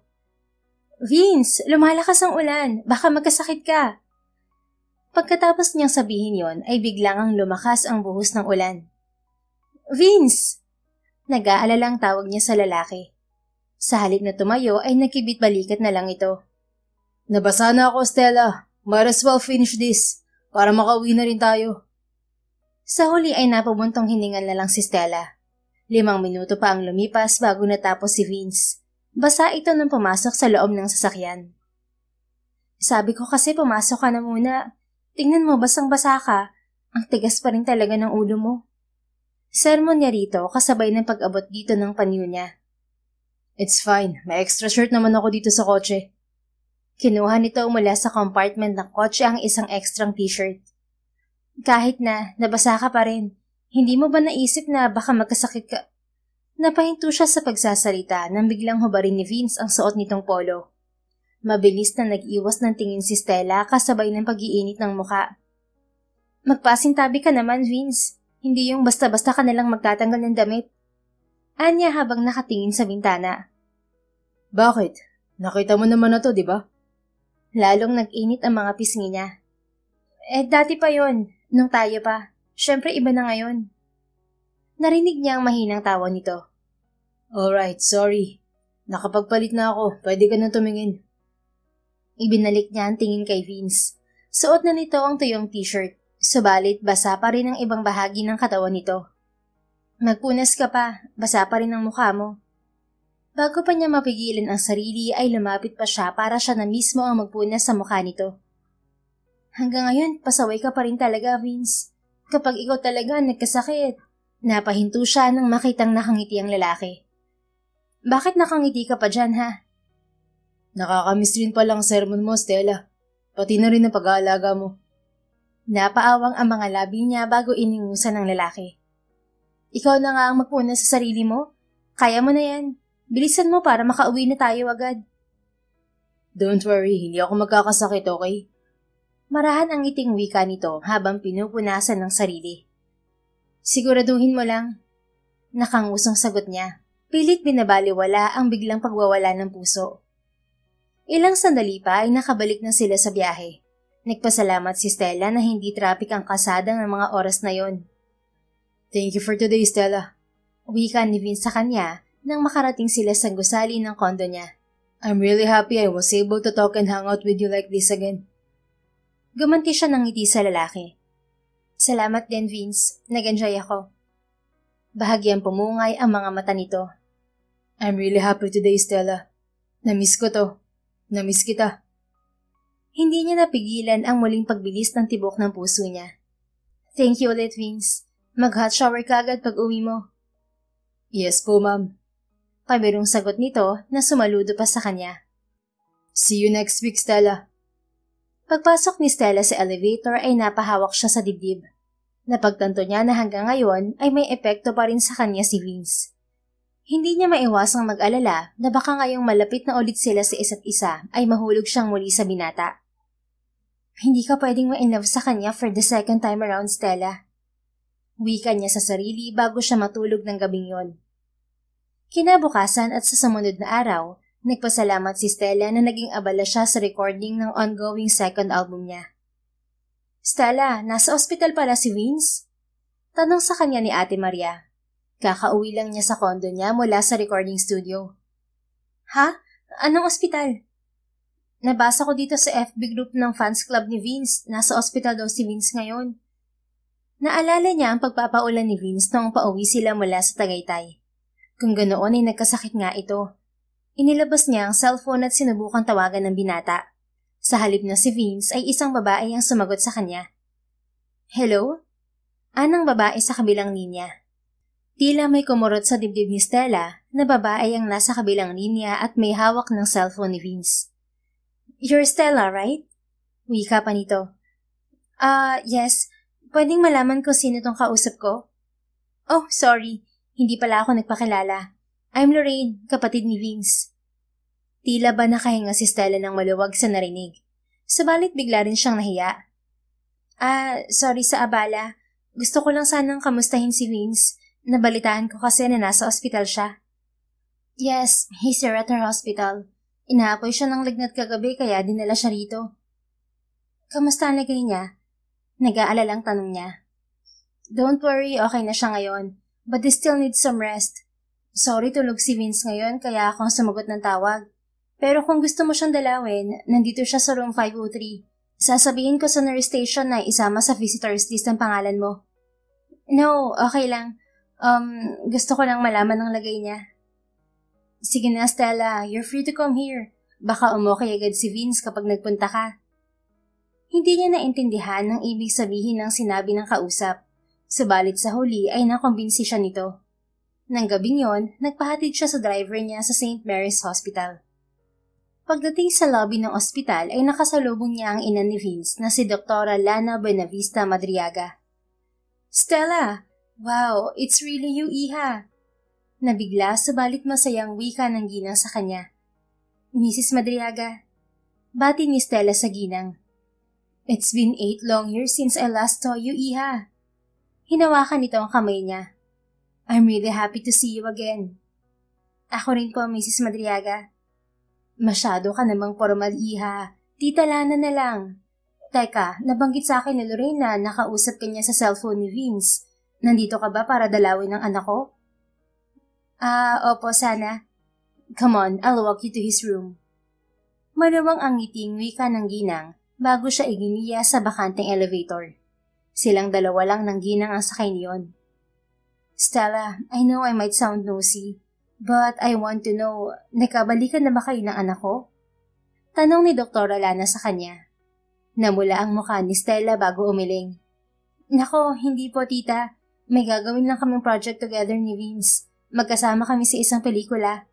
Sa kabila ng sagot niya ay hindi nawala ang ngiti sa magandang mukha ng ginang.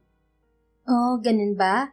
Anyway, sana'y nabanggit sa'yo ni Vince na fan mo ko, Iha. Thank you po, tita. Nasabi nga po sa akin ni Vince. Total, okay na kayo ni Vince. Can I invite you to my birthday next month, Iha?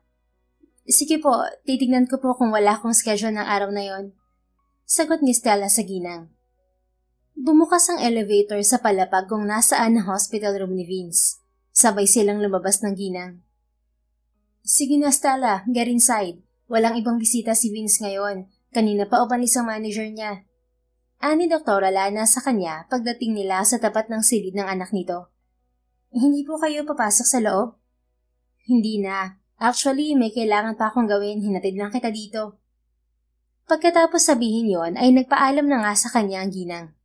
Humugot si Stella ng malalim na hininga bago kumatok at binuksan ang pinto. Naabutan niya si Vince na nakaupo sa kama habang nanonood ng TV. Namilog ang mga mata nito nang makita siya. Stella, you're here. Tila hindi makapaniwalang gagad nito bago humiti. Hi. Nakangiting bati niya. Sinara niya ang pinto at lumapit dito. Inilapag niya ang dalang basket ng prutas sa mga hilera ng prutas at bulaklak sa isang bahagi ng silid. I can't believe na dadalaw ka. Paano mo nalaman na nandito ako? Naupo siya sa bakanting silya sa tabi ng kama nito. Nabasa ng PA ko sa FB group ng fans club mo na nandito ka sa ospital. Tumawag ako kanina pero yung kapatid mo ang nakasagot. Really? Hindi sinabi sa akin ni Lorraine na tumawag ka pala. Nanliit ang mga mata niya sa lalaki. Hindi mo rin sinabi na may sakit ka. Akala ko ba hindi ka tatablan ng sakit? Napangiti si Vince habang napahawak sa batok.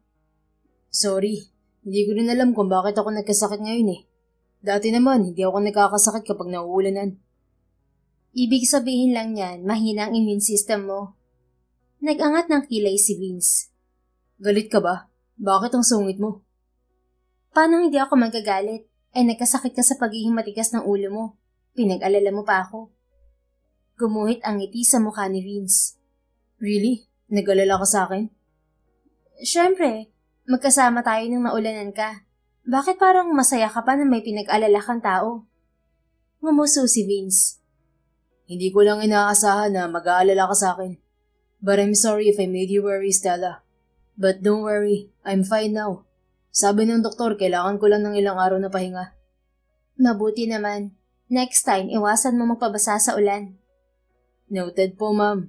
Wala ka bang trabaho ngayon? Kinuha nito ang remote at pinatay ang TV. Kanina pa ako nakauwi galing sa studio.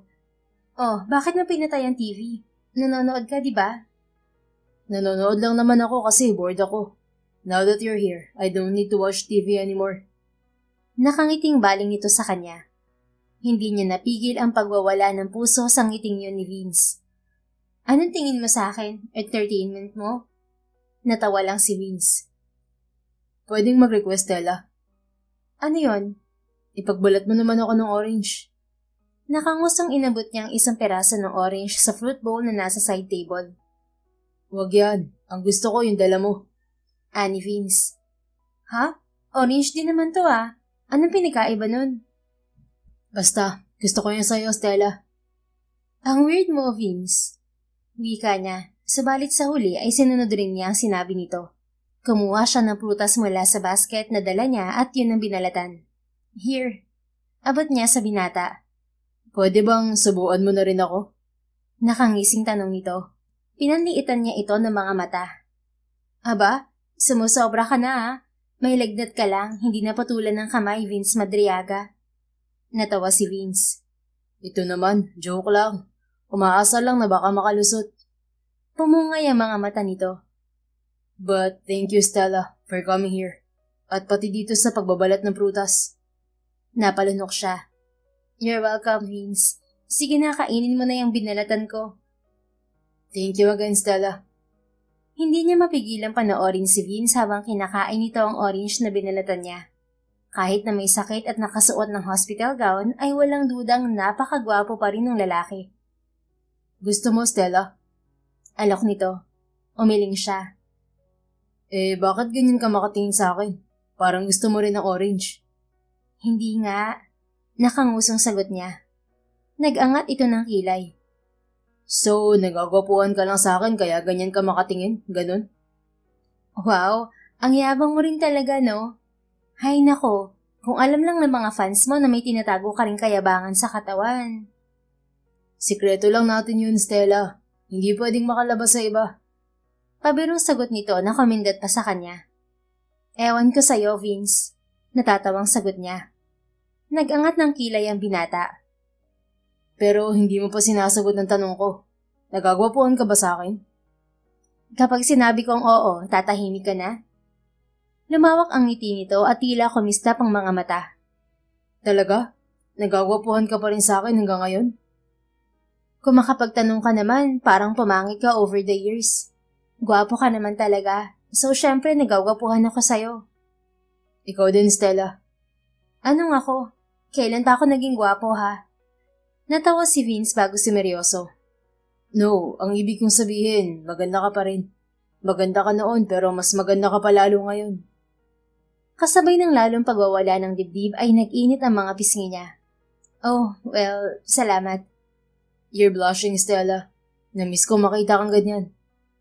Upang itago ang nararamdaman ay inirapan niya ang dating nobyo. Ewan ko sa'yo, Vince. Dapat di na ako nagpunta kung aasarin mo lang ako. Hindi naman kita inaasar ah. But fine. Sorry na, Stella. Nakangising wika nito bago hinawakan ng isang kamay niya. Nabigla siya sa ginawa ni Vince. Subalit sa halip na bawiin ng kamay, ay hinayaan lang niyang haplusin yon ng binata. Sorry na. Namiss lang kita, Stella. Wala sa sariling napalunok si Stella kasabay ng bahagyang pagpungay ng mga mata. Nang mga sandaling yon, isang bagay ang napagtanto niya.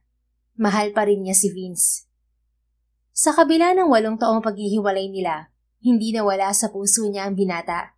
Natabunan lang ng galit at hinanakit ang nararamdaman niya sa lalaki. At ngayong kasama niya si Vince at hawak nito ang kamay niya, hindi na niya kayang ikaila na hanggang ngayon ay ito pa rin ang lalaking itinitibok ng puso niya. Stella. Marahang untag sa kanya ni Vince. Mula sa kamay niyang hawak ni Vince ay nag-angat siya ng tingin sa mukha ng lalaki. Nagtama ang mga mata nila. Subalit naputol ang pagtitinginan nila nang biglang may kumatok. Kasunod ay pagpasok ng isang nurse. Mabilis na binawi ni Stella ang kamay mula kay Vince. Pasensya na po sa istorbo. Kailangan ko lang i-check ang vitals ni Mr. Madriaga. Wika ng nurse na halatang nagulat sa bisita ni Vince. Tumikim si Stella. No, it's okay. Anya bago ibinabala ang sarili sa cellphone. Hindi nagtagal ay lumabas na rin ang nurse. Uuwi na rin ako, Vince. Paalam ni Stella sa binata. Paano ka uuwi? Kasama mo ba ang driver mo? Yup. Tipid na sagot niya. Can you call me when you get home? Gusto kong malaman kung si Hiko nakauwi.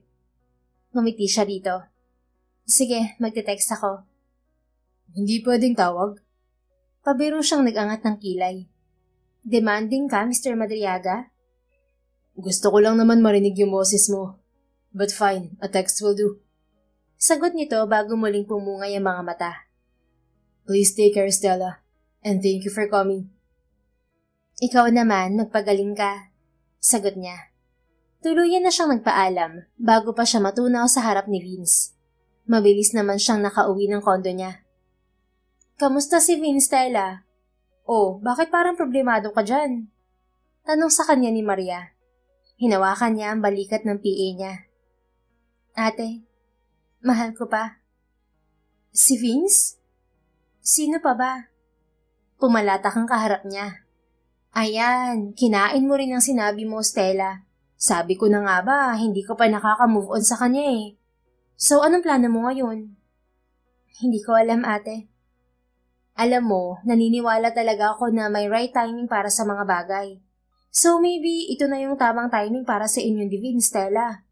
Isipin mo, after 8 years, hindi kayo nagkita ni Vince. Tapos bigla mo na lang siya naging leading man sa project? Pareho pa kayong single hanggang ngayon. Baka pinlano talaga to ng tadhana para magkaroon kayo ng second chance. Maliit siyang ngumiti sa kausap. Hindi ko naman alam kung mahal pa rin ako ni Vince, ate.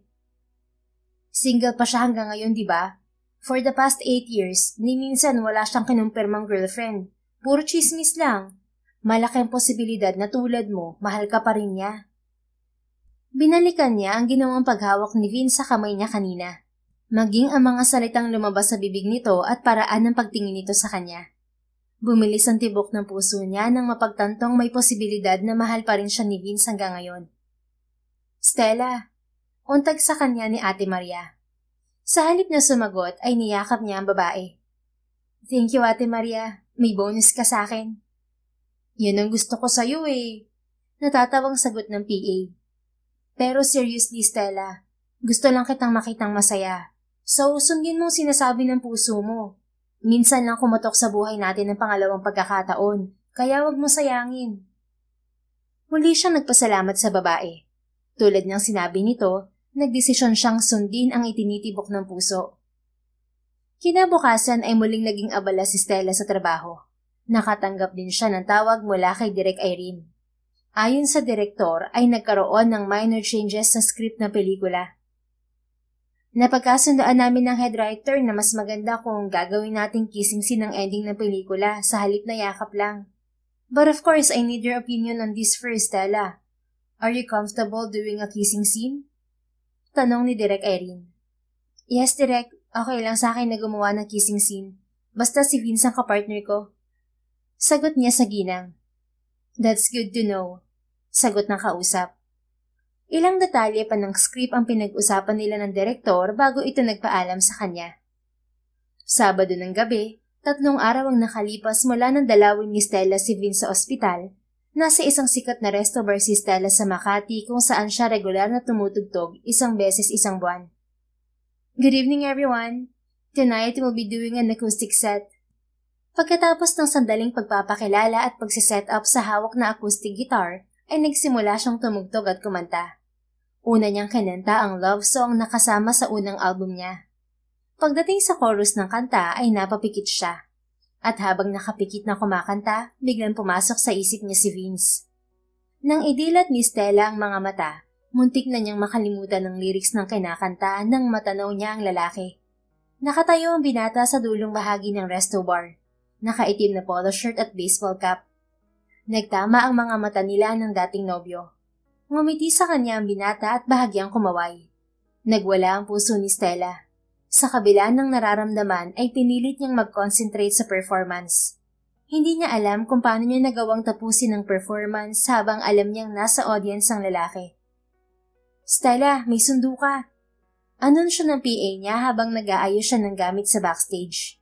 Bumaling siya kay Maria. Sa likod nito ay nakita niya si Vince. Sabi ni Vince, siya na daw maghahatid sa'yo. Kaya mauna na kaming umuwi ni Mang Andoy ah. Malaki ang ngiting wika pa ni Maria bago sila iwan ni Vince. Vince, anong ginagawa mo dito? Tanong ni Stella sa lalaki paglapit nito sa kanya. I'm here to watch and support you. Nakangiting sagot nito. You look surprised earlier. Siyempre, paano hindi ako mabibigla kung bigla na lang kitang makikita? Last time we saw each other, nasa ospital ka pa. Ngumiti si Vince. Congrats on your performance. Nakiinit ang mga pisngi niya. Salamat sa pagpunta. You're welcome. Ilang buwan din ako hindi nakapanood ng live stage mo. Natigilan siya sa sinabi nito. Teka, don't tell me, hindi ito ang unang beses na nagpunta ka dito. Ngumiti si Vince. Nanonood ako kapag libre ako. Hindi lang ako nakapunta dito nung nag-shooting kami sa Japan. Napaawang ang mga labi niya. Pero hindi naman kita nakikita sa audience. Oh, well, hindi talaga ako nagpapakita sa'yo, Stella. Bumilis ang tibok ng puso niya sa revelasyong yun ni Vince. Sumulyap ang binata sa suot na relo. Pwede ba kitang ma-invite na magkape muna bago kita ihatid pa uwi?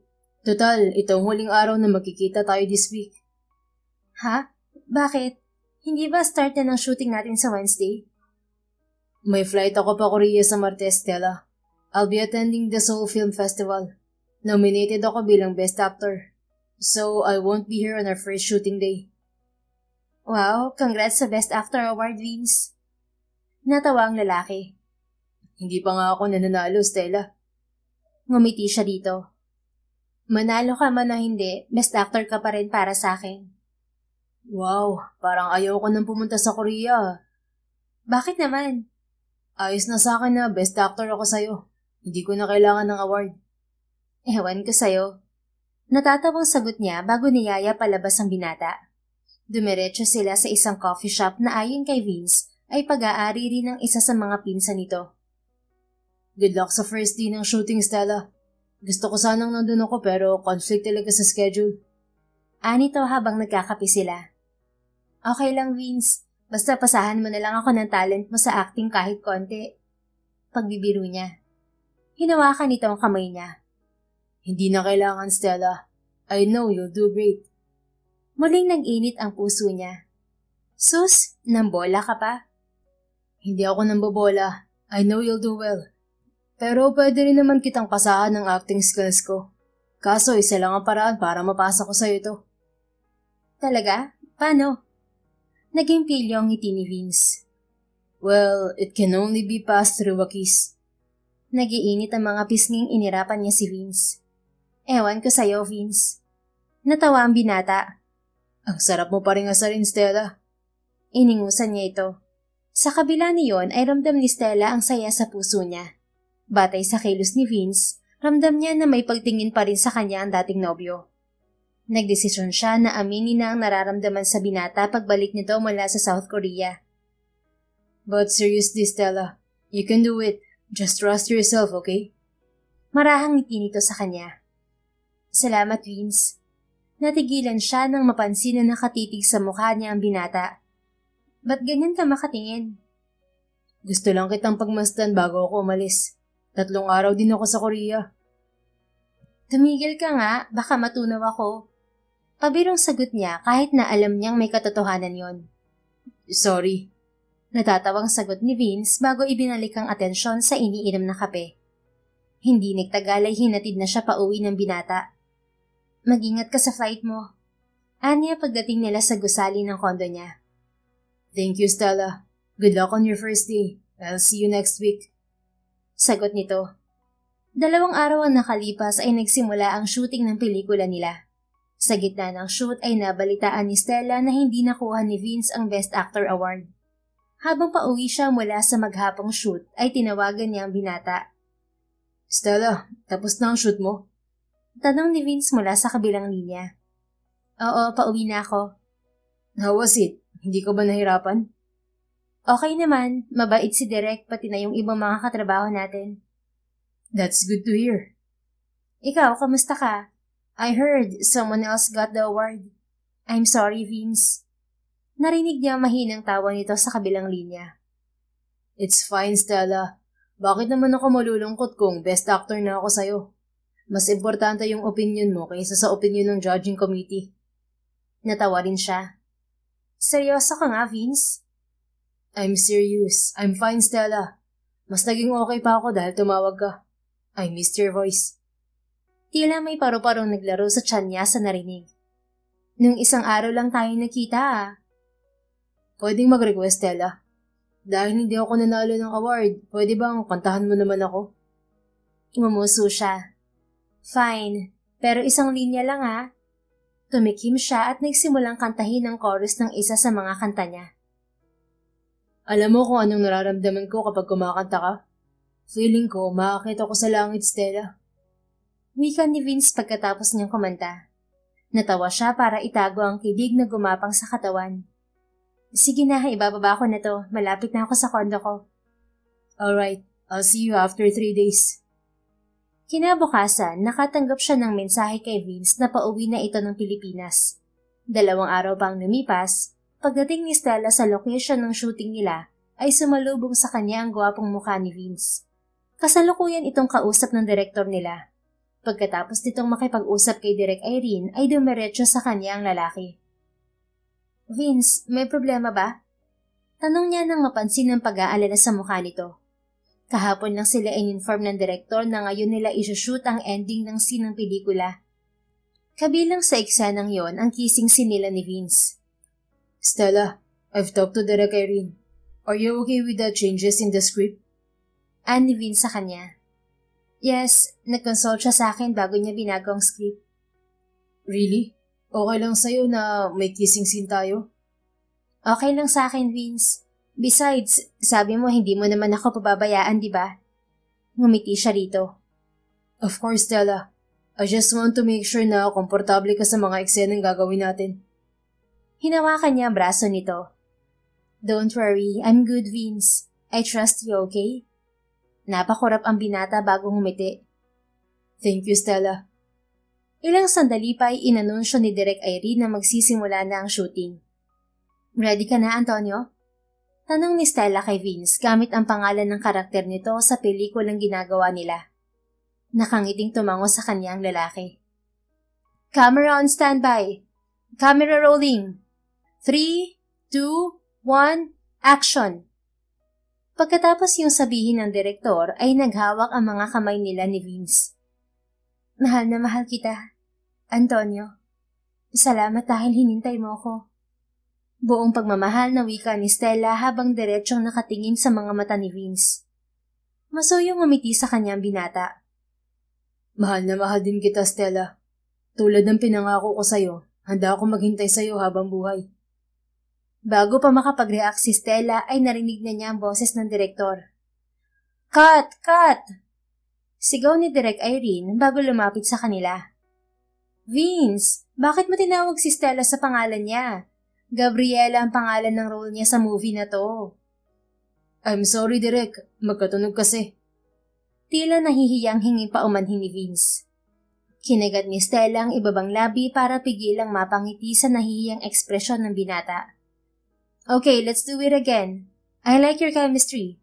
Keep it up, Stella, Vince. Wika ng direktor bago bumalik sa likod ng director chair. Bakit parang ikaw yata yung kinakabahan ngayon sa ating dalawa? Mahinang tanong ni Stella kay Vince. Sa tagal ko nang uma-acting, sa'yo lang ako kinabahan. Napapailing naman ang sagot ng binata. Napangisi si Stella. Bago pa siya makasagot ay narinig na nilang muli ang boses ng direktor. Okay, take 2. Action! Muli, naghawak ang mga kamay nila ni Vince. Mahal na mahal kita, Antonio. Salamat dahil hinintay mo ko. Wika niya sa binata. Masuyong ngumiti ang lalaki. Mahal na mahal din kita, Gabriela. Tulad ng pinangako ko sa'yo, handa akong maghintay sa'yo habang buhay. Habang nakatitig sa isa't isa ay unti-unting naglapit ang mga mukha nila, hanggang sa tuluyang maglapat ang mga labi nila. Kusang napapikit si Stella nang maramdaman ang mga labi ni Vince sa kanya. Sa isang iglap ay nakalimutan niyang nasa harap sila ng kamera ni Vince. Totoo at galing sa puso ang emosyong ibinuhos niya habang nakikipagpalitan ng halik sa binata. Okay, that's it. Cut! Malakas na wika ng direktor. Malinaw na narinig ni Stella ang sinabi ni Direk Irene. Sabalit walang bumitiw sa kanilang dalawa ni Vince. Nagpatuloy ang pagpapalitan nila ng halik. Stella, Vince, cut na! Sa pangalawang sigaw na yon ay doon lang sila napilitang maghiwalay ni Vince. Pareho nilang habol ang hininga habang nakatingin sa isa't isa. Napakorap si Stella habang si Vince naman ay namumula ang mukhang napapikit. Are you two okay? Tanong ni Direk Irene. I'm sorry, Direk. I need a 30-minute break. Wika ni Vince bago ito umalis. Sinundan ni Stella ng tingin ang lalaki na nakita niyang dumiretso sa tent nito. Stella, untag sa kanya ni Direk Irene. Bumaling si Stella sa direktor. Doon lang niya napagtanto na halos lahat ng crew at artista na kasama nila ay nakatingin sa kanya. Sorry, Direk. 30-minute break din po ako. Nagtataka man ay tumango ang direktor. Nagpasalamat si Stella bago umalis para sundan si Vince. Pagdating sa tapat ng tent ng binata, humugot siya ng malalim na hininga bago pumasok sa loob. Vince, ganoon na lang ang pag-awang ng mga labi ni Stella nang maabutan niya si Vince na nagpupunas ng luha nito. Stella, just give me a minute. Sagot ng binata bago ito tumalikod sa kanya. Sa halip na sundin si Vince ay lumapit siya sa lalaki. Hinawakan niya ang kamay nitong nakatakip sa mukha nito. Vince, okay ka lang? Bakit ka umiiyak? Sinalubong ng namumula nitong mga mata ang tingin niya. I'm sorry, Stella. When we kissed, I couldn't hold back my feelings anymore. Vince. Hinawakan nito ang magkabilang kamay niya. Stella, mahal pa rin kita. Mahal pa rin kita hanggang ngayon. Sa loob ng 8 taon, hindi ka nawala sa puso ko. Pumayag ako makipaghiwalay sa'yo noon dahil akala ko yun ang mas makabubuti. Ayoko mahirapan ka at magsakripisyo para sa akin. Pero pinagsisihan ko ang ginawa kong desisyon. I shouldn't have let you go. I should have fought for you. For the past 8 years, wala akong ibang babaeng minahal kundi ikaw lang. Inaamin ko, sinubukan kitang kalimutan. Pero sa huli, hindi ko nagawa. Simula nung nakuha mo tong puso ko, hindi ka na umalis dito. Nung pumasok ka sa industriya, hiniling ko na sana dumating ang araw na makatrabaho kita. And I couldn't believe that day would come sooner. Kaya nung inalok sa akin ni Direk Irene tong project na to, walang pag-aalinlangan ko tong tinanggap agad nang malaman ko na ikaw ang lead role. Pinakawalan nito ang isang kamay niya upang hawakan ang isang pisngi niya. I took that opportunity as a second chance given to me. To make everything right this time. Mahal kita, Stella. Sana bigyan mo ako ng pagkakataon na mahalin ka ulit at patunayan sa'yo na karapat-dapat pa rin ako para sa'yo. This time, I will make everything right, love. This time, I won't make you cry. This time, I will never ever let you go again. Hindi na kita pakakawalan pa. Kasabay ng pagbagsak ng luha ay masuyong umiti siya sa binata. Mahal din kita, Vince. Akala ko nakamove on ako sa'yo pero hindi pa rin pala. Akala ko takot lang ako magmahal ulit kaya hindi ko sinubukang pumasok ulit sa relasyon pagkatapos nating maghiwalay. Pero ang totoo, dahil yun sa hindi kita magawang kalimutan, nandito ka pa rin sa puso ko. At nung nagkita at nagkasama ulit tayo, napagtanto ko ang lahat ng yun. Then, would you take a second chance with me, Stella? Buong pusong tanong ni Vince. Buong pagmamahal na tumango si Stella sa lalaking minamahal. I will, Vince. Pagkatapos ng sagot niyang yon ay sinakop ni Vince ang mga labi niya. Buong puso silang nagsalo sa halik ng binata. Ibinuhos ni Stella sa halik na yon ang pangungulila niya at naipong pagmamahal sa lalaki sa loob ng 8 taon. Mahal na mahal kita, Stella. Masuyong sambit ni Vince nang maghiwalay ang mga labi nila. Mahal na mahal din kita, Vince. Sagot ni Stella. Muli silang nagsalo ng halik ng binata. Subalit napilitan siyang lumayo sa lalaki nang maalala na nasa gitna sila ng shooting. Teka, Vince, 30 minutes na yata. Na, may 10 minutes pa, Stella. Piling sagot ni Vince bago siya muling kinabig para halikan. Paglabas nilang dalawa ng tent ay agad na napatingin sa kanilang mga kasama. Anong nangyari sa inyong dalawa? Tanong ni Direk Irene. Sa harap ng mga kasama nila ay hinawakan ni Vince ang kamay niya. Sorry sa delay, Direk. Are you two together or something? Nakaangat ang kilay na pag-uusisa ng doktor. Stella is actually my ex-girlfriend. Pero ngayon nagkabalikan na kami. Nakangiting sagot ni Vince. Namilog ang mga mata ng direktor bago ito unti-unting humiti. Oh wow, congratulations! Sabi ko na nga ba may something sa inyong dalawa? Bukod sa direktor ay binati rin sila ng mga kasamahang artista. Agad na kumalat ang balita tungkol sa relasyon nila ni Vince na kinumpirma ng binata. Positibo ang naging pagtanggap ng kani-kanilang fans sa relasyon nila ni Vince. Masaya ang lahat para sa kanila, lalo na ang pamilya nila. Sa kaarawan ng ina ni Vince na si Dr. Lana ay isinama siya ng binata sa pagtitipon at formal na ipinakilala sa buong angkan nito. Matagumpay na natapos ang shooting nila ng pelikula niya kasama ni Vince. 3 buwan ang lumipas pagkatapos ng shooting nila, ipinalabas ang pelikula nila sa mga sinehan. At sa araw ng premiere night nila, hindi inaasahan ni Stella na aalokin siya ng kasal ni Vince sa loob ng sinehan. Isang buwang naging headline ng mga showbiz news ang naganap na engagement nila ni Vince. 1 taon pagkatapos ng engagement nila ay naganap ang kanilang kasal. Bukod sa pamilya nila, dinalohan yon ng mga malalaking tao sa entertainment industry. Tinaguriang Wedding of the Year ang kasal nila. 2 taon pagkatapos ng kasal nila ni Vince, isinilang ni Stella ang panganay na anak nila. Kasabay niyon, inanunsyo ng lalaki ang pagkukwit sa showbiz upang mag-focus sa buhay pamilya. Ipinagpatuloy naman ni Stella ang singing career niya, subalit hindi na siya muling sumabak sa pag-acting. Naging masaya ang pagsasama ni Stella at Vince bilang mag-asawa kasama ang kanilang 3 anak. Pinatunayan nilang dalawa ang katagang love is sweeter the second time around. At habang buhay na ipagpapasalamat ni Stella na binigyan ng 2 pagkakataon ng tadhana ang pagmamahalan nila ni Vince. The End. Kung nagustuhan mo ang istoryang ito, please don't forget to like, comment, and share it with your friends. Your support really makes a difference. Thank you and see you sa ating next story. Keep safe and be blessed.